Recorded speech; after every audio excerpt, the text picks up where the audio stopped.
విచిత్రాల నిధి ఓ విధి విచిత్రాల నిధి వింత కథల సారథి ఆశ నిరాశల వారధి నిరంకుశ నిర్ణయాల నిర్దయవానిధి ఓ విధి విచిత్రాల నిధి ఓ విధి విచిత్రాల నిధి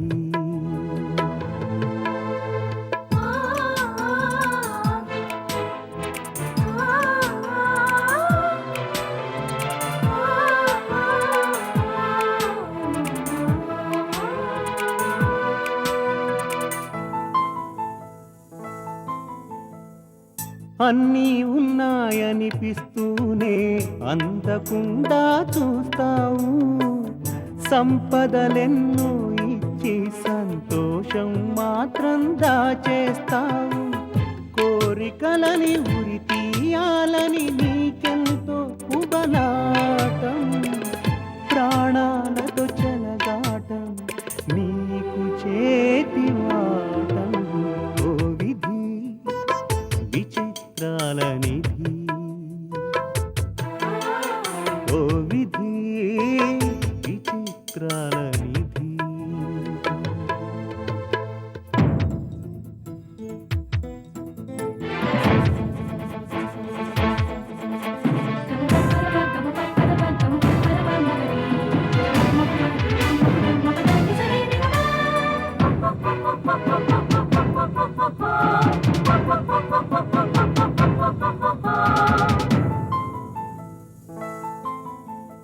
ఊహలు తలకిందులు చేసి ఉనికిని చాటుకుంటావు ఊహించని మలుపులతో ఉసురు పోసుకుంటావు మనసు మమతలపై నీకు అనాదిగా కక్ష నీ చేతిలో మనిషికి మనుగడే ఓ పరీక్ష ఓ విధి విచిత్రాల నిధి ఓ విధి విచిత్రాల నిధి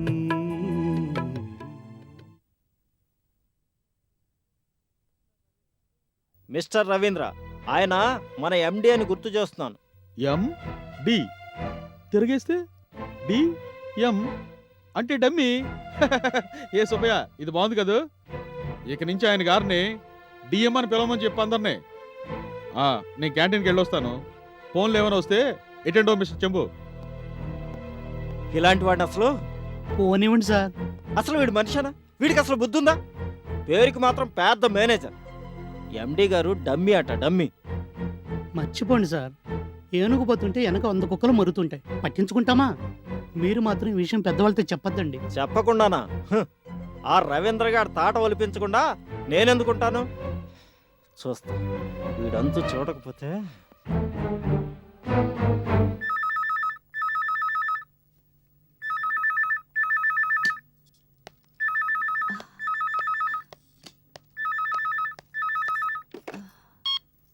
hello, yes, thank you sir, thank you very much.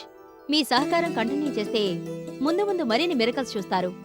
Yes yes, ఒక్క నిమిషం, మీ ఫోన్ డైరెక్ట్గా ఇక్కడికే వచ్చింది. ఆ విషయాలు మార్కెటింగ్ సెక్షన్ వాళ్ళతో మాట్లాడండి.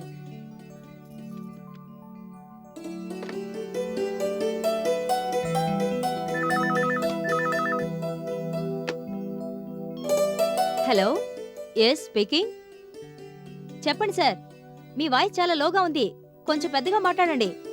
యా యా ఈ సక్సెస్ మా ఒక్కరిదాని ఎందుకు అనుకుంటున్నారు? నిజమైన సక్సెస్ మీది. అలాగా అలాగా, రండి, రేపెలాగూ మీటింగ్లో కలుస్తాం కదా. మీకు ఏ ఏ ఏరియాలు కావాలో చెప్పండి. Thank you. అలాగే.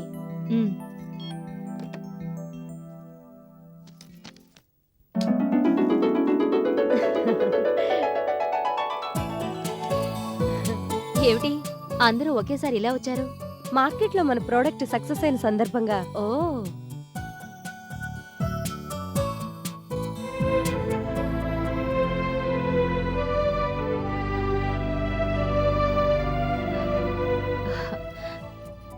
కమాన్ అందరూ తీసుకోండి. మార్కెట్లో సక్సెస్ అవుతామన్న నమ్మకం ఉంది కానీ మరీ ఇంత గొప్పగా సక్సెస్ అవుతామని అనుకోలేదు మేడం. ఇలా లోపలికొచ్చానో లేదో అప్పుడే 2 రీజియన్స్ నుంచి ఫోన్లు. వాళ్ళ ఆనందం పట్టలేకుండా ఉన్నారు. మార్కెటింగ్ సెక్షన్ లో టెలిఫోన్లు అయితే విరామం లేకుండా మోగుతున్నాయి మేడం. మార్కెట్ మోతమోగిపోతుందనడానికి ఇంతకన్నా నిదర్శనం ఏం కావాలి? నిజమే సార్. డిస్ట్రిబ్యూటర్స్ మీటింగ్ కి అన్ని ఏర్పాట్లు పూర్తయినట్టేగా Raju? Everything is ready madam. కష్టకాలంలో మనల్ని ఆదుకున్న వాళ్ళని మనం మర్చిపోకూడదు. మనతో ఆడుకున్న వాళ్ళని మర్చిపోకూడదు మేడం. అందరికన్నా వాళ్ళనే బాగా గుర్తుంచుకుంటాం. కానీ రేపు మన శ్రేయోభిలాషులెవరూ డిసప్పాయింట్ కాకూడదు. మార్కెటింగ్ మేనేజర్తో నేను ఆల్రెడీ మాట్లాడాను. ఇందాక సెక్షన్కి వెళ్ళినప్పుడు కనిపించారు. దాదాపుగా మబ్బుల్లో తేలిపోతున్నట్టు కనిపించారు. మీరు తనని అప్రిషియేట్ చేశారంట. అక్కడికి వెళ్ళిన ప్రతి ఒక్కరితోనూ చెప్పుకుని మురిసిపోతున్నారు. ఆ సంతోషాన్ని అందరిలోనూ చూడాలని ఆశగా ఉంది. నిన్నగాని ఇవాళ గాని ఫ్యాక్టరీకి ఏమైనా వెళ్ళారా మేడం? ఏదైనా ప్రాబ్లమా? ప్రాబ్లం కాదు మేడం, వర్కర్స్ ఆనందానికి అవధులు లేవు. తమ ఆనందం చాటుకోవడం కోసం లీడర్స్ మీ అపాయింట్మెంట్ కోరారు మేడం. అందుకోసమే కనుకైతే అపాయింట్మెంట్ కోరాల్సిన పనే లేదని చెప్పాను. బహుశా లంచ్ టైంలో మిమ్మల్ని కలవడానికి రావచ్చు. రానివ్వండి, వాళ్ళ సంతోషంలో మనము పాలు పంచుకుందాం. సక్సెస్ అనేది ఆనందాన్ని కలిగిస్తుంది. అదే సమయంలో మనిషిలో అలసత్వాన్ని కూడా పెంచుతుంది. ఇలాంటి సమయాల్లోనే మనం అప్రమత్తంగా ఉండాలి. రేపటి మీటింగ్ ఎజెండా తయారైందా రాజు? ఇదిగో మేడం. ఓకే, మీరు బయలుదేరండి.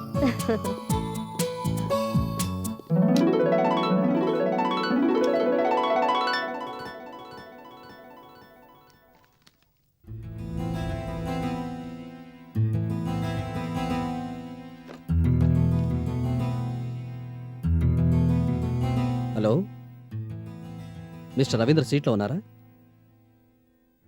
అయితే వెంటనే ఒకసారి రమ్మని చెప్పు.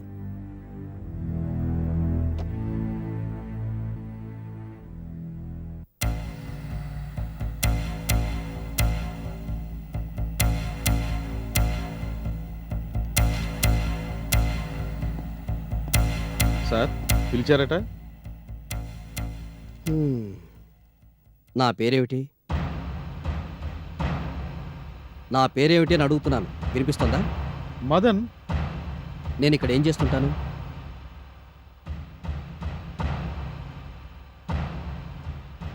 మిస్టర్ రవీంద్ర, అడిగేది మిమ్మల్నే. మీరు చాలా సర్కాస్టిక్గా మాట్లాడుతున్నారని నాకు తెలుసు సార్. కానీ నాతో అలా మాట్లాడవలసిన అవసరం ఏమిటో నాకు అర్థం కావటం లేదు. ఈ మధ్య మీరు కొన్ని విషయాలు మర్చిపోతున్నారు కదా, వాటిని గుర్తు చేద్దామని. ఒక ఫైల్ పుటప్ చేయమని చెప్పాను, చేయలేదే? మేడం గారితో మాట్లాడిన తర్వాతే ఫైల్ పుటప్ చేస్తానని చెప్పాను కదా సార్. అంటే నా మాట అంటే లెక్కలేదా? కరెక్ట్గా మాట్లాడితే ఎందుకు లెక్క చేయం సార్? మిస్టర్ రవీంద్ర, అనవసరమైన మాటలు పక్కన పెట్టి వెంటనే ఫైల్ పుటప్ చేయండి. సారీ సార్, ఈ విషయంలో మీరు ఎన్ని చెప్పినా సరే మీ మాట విన్నాను. నా మాట వినని వాడివి నా కంపెనీలో ఎందుకు? వెళ్ళిపో. సారీ సార్, ఇది మీ కంపెనీ కాదు, రోజీ గారి కంపెనీ. మీరు ఇక్కడికి రాకముందు నుంచే నేను ఈ కంపెనీలో పనిచేస్తున్నాను. నన్ను తీసేయాలని మీకంత ముచ్చటగా ఉంటే అందుకైనా సరే మీరు మేడం గారి పర్మిషన్ తీసుకోవాల్సిందే. Get last.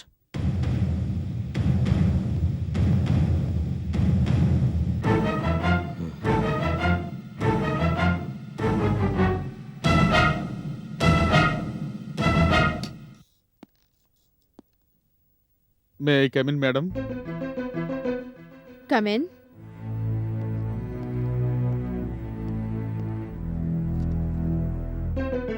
క్షమించండి మేడం, మీరు వద్దని చెప్పిన అగ్రిమెంట్ని ఓకే చేద్దాం అంటున్నారు ఎండి గారు. వద్దని మేడం గారు చెప్పారు కదండి అంటే గెట్అవుట్ అంటూ ఉద్యోగం మానేయమన్నారు మేడం. ఎండి గారు నిజంగా అలా మాట్లాడారా? సార్ మాట్లాడినవన్నీ మీతో చెప్తే అనవసరంగా గొడవ పెరిగి పెద్ద అవుతుంది మేడం. నా సర్వీసులో నన్నెవరూ ఇంత అవమానకరంగా మాట్లాడలేదు. ఎండి గారితో నేను మాట్లాడతాను, మీరు వెళ్ళండి. రాజీనామా లెటర్ పంపిస్తాను, దయచేసి మీరు దాన్ని యాక్సెప్ట్ చేయాలి మేడం. మిస్టర్ రవీంద్ర, ఎండి గారితో నేను మాట్లాడతానంటున్నాను కదా, మళ్ళీ రాజీనామాలు యాక్సెప్ట్ చేయడాల గురించి మాట్లాడతారేంటి? ఎండి గారు ఎంతెంత మాట్లాడినారో మీకు తెలియదు మేడం. పోనీ మళ్ళీ అనమంటారా? ఏమిటిది చిన్నపిల్లల్లాగా? నీకు తెలీదు, నువ్వు ఉండు. రోజు వెళ్ళిపోమన్నానుగా, ఇంకా ఇక్కడే ఉన్నారే? మదన్, రవీంద్ర గారు మన కంపెనీలో పనిచేసే సిన్సియర్ స్టాఫ్ మెంబర్. తెలుస్తూనే ఉంది ఎంత సిన్సియరో. చెప్పిన పనిని శ్రద్ధగా చేసుకుపోవడాన్ని సిన్సియారిటీ అంటారు, ఎగ్గొట్టడానికి కాదు. మీరు మనసులో ఏవేవో పెట్టుకుని మాట్లాడుతున్నారు సార్. అదేమిటో మీరే చెప్పండి. నా పేరు మదన్ కాదట, మిస్టర్ రోజీ అట. మీ సిన్సియర్ స్టాఫ్ మెంబర్ గారి ప్రచారం ఇది. డమ్మీ క్యాండిడేట్ని కేవలం లక్ వల్లనే ఎండీనయ్యారట. ఇది వారి ప్రచారమే. చూడు మదన్, కొన్నిటిని మనం స్పోర్టివ్గా తీసుకోవాలి. సీతారామయ్య, గౌరీ శంకర్, రాధాకృష్ణ అనే పేర్లలో ముందు సీత, గౌరీ, రాధా అనే ఆడవాళ్ళ పేర్లుంటాయి. అంత మాత్రం చేత ఆ పేర్లు పెట్టుకున్న వాళ్ళంతా అవమానంగా ఫీల్ అవుతున్నారా? లేదు కదా. కాబట్టి మిస్టర్ రోజీ అన్నందుకు నువ్వేం ఫీల్ అవ్వాల్సిన పనిలేదు, పైగా గర్వపడాలి. నా ఉద్దేశం కూడా అదే మేడం. ముందు నువ్వు ఇక్కడి నుంచి వెళ్తావా లేదా? తను అలాగే మాట్లాడతాడు, మీరెళ్ళి పని చూసుకోండి.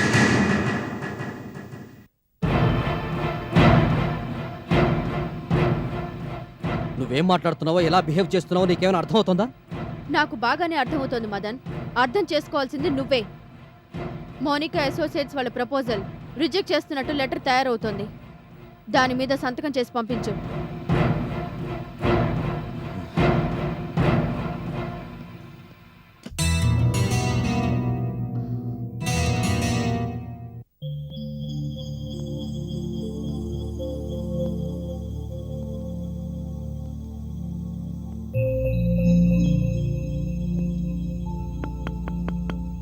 Come in.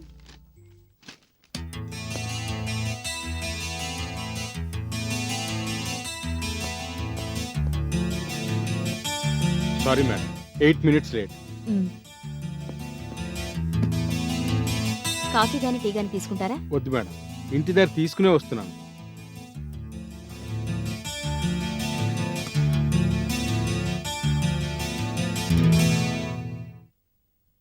గతంలో మీరు అడిగిన విధంగా చెక్ రాసి రెడీగా ఉంచాను. గతంలో నేను అన్న మాటను వాపస్ తీసుకుంటున్నాను మేడం.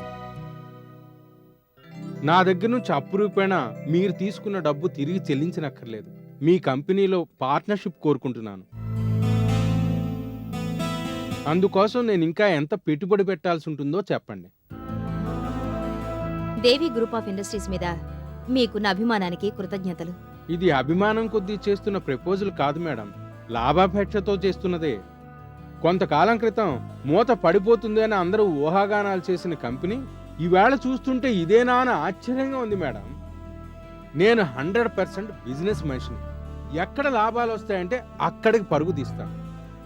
ఈవేళ ఈ కంపెనీలో పెట్టుబడి పెట్టడం కోసం ఎంతో మంది ఎదురు చూస్తున్నారు. అందులో నేను ఒకడిని అనుకోండి, మీ శ్రేయోభిలాషను అనుకోండి. మేడం, నా అభ్యర్థన మాత్రం మీరు మన్నించి తీరాలి. మీకు 2 విషయాలు స్పష్టం చేయాలి రంగనాథం గారు. మొదట్లో వెక్కిరించి వేళాకోళం చేసిన వాళ్లే ఈ వేళ ఎంతో అభిమానంగా మాట్లాడడం చూస్తున్నానండి. అయితే మీరా సమూహంలో లేరు. అడగ్గానే సానుభూతితో సమస్యను అర్థం చేసుకొని సహృదయంతో స్పందించారు, అడిగిన సాయం అందించారు. ఆ మేరకు ఈ కంపెనీ మీకెప్పటికీ కృతజ్ఞత చూపుతుంది. ఇక 2వ విషయానికొస్తే, అప్పుకి వ్యాపారానికి అవినాభావ సంబంధం ఉన్నా అప్పుని అప్పుగానే, వ్యాపారాన్ని వ్యాపారంగానే మనం ఇప్పుడు చూడడం మంచిదని నా అభిప్రాయం. ముందు మీకు ముట్టవలసిన డబ్బులు మీరు తీసుకొని ఆ రుణపత్రాల్ని ఇలా ఇవ్వండి. మనం బిజినెస్ గురించి మరొక సందర్భంలో మాట్లాడుకుందాం. అంటే నా అభ్యర్థనను తిరస్కరించడం లేదు. మీ అభ్యర్థనతో పాటు మీరు చేసిన సాయాన్ని కూడా లెక్కలోకి తీసుకుంటున్నాను. మీరు తలుచుకుంటే ఇప్పటికిప్పుడు నిర్ణయం తీసుకుని నన్ను మీ బిజినెస్ పార్ట్నర్గా తీసుకోగలరు. కానీ ఎందుకో ఆలోచిస్తున్నారు. బహుశా లోగడ సాయం చేశాను కాబట్టి పార్ట్నర్షిప్ ఇవ్వమని అడగడం మీ ఉద్దేశం కాదనుకుంటాను. అబ్బే, ఎంత మాత్రం కాదు. అయితే మీ అభ్యర్థన గురించి ఆలోచించడానికి నాకు కొంత వ్యవధి కావాలి. మ్మ్.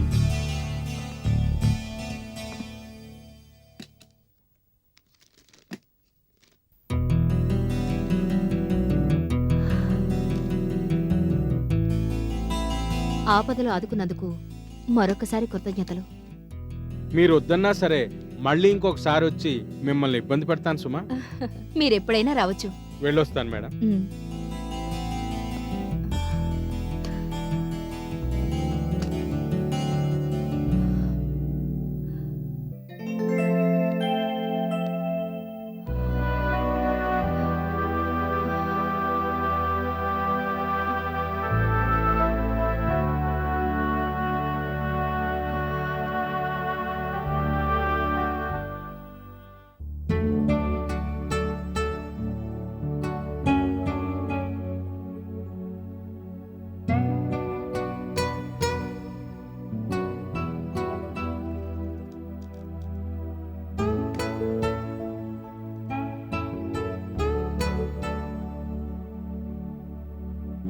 బాబు మదన్, ఆ.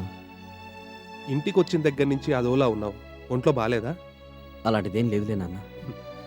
ఏమీ లేదని నువ్వంటున్నా ఏదో ఉందని నీ ముఖమే చెప్తోంది. అమ్మ గుడికెళ్ళింది. అమ్మాయిని గాని పిలవమంటావా? అక్కర్లేదు నాన్న. అమ్మాయి గారు తెచ్చిపెట్టిన తలనొప్పి ఇదంతా. ఏమైంది బాబు? ఏదన్నా మాట మాట అనుకున్నారా? మామూలు మాటలు అనుకుంటే పర్వాలేదు నాన్న. పొలవెరుపు మాటలు ఎక్కువ అవుతున్నాయి ఈ మధ్య. అయినా అవన్నీ ఆఫీసు గొడవలు. మీకు చెప్పిన అర్థం కావులే. ఆఫీస్ గొడవలా? ఆఫీస్లో ఏదన్నా గొడవలు జరిగితే వాటిని 4 గోడల మధ్య వదిలేసి రావాలి కానీ ఇలా ఇంటికి మోసుకు రాకూడదు బాబు. ఎంత ప్రయత్నించినా అది నా వల్ల కావడం లేదు నాన్న.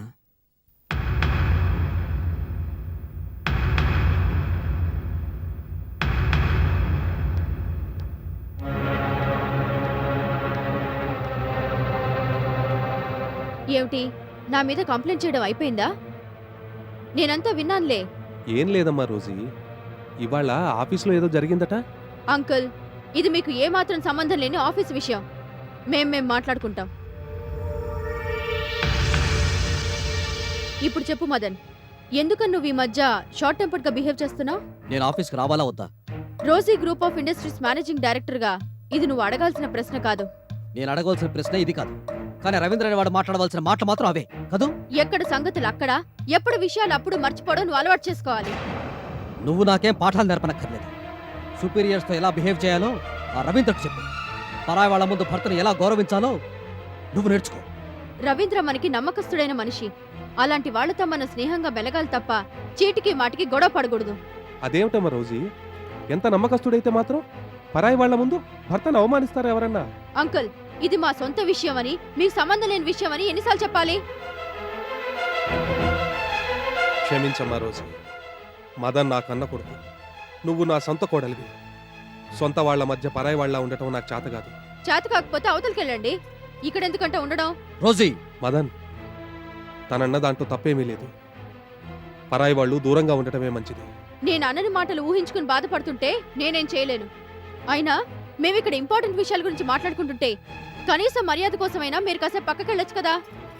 రోజీ, నువ్వేం మాట్లాడుతున్నావు నీకు అర్థమవుతోందా? ఆయన ఎవరు అనుకుంటున్నావు? ఎవరు అని తెలియకుండానే ఈ ఇంట్లో ఉండనిచ్చానుకుంటున్నావా?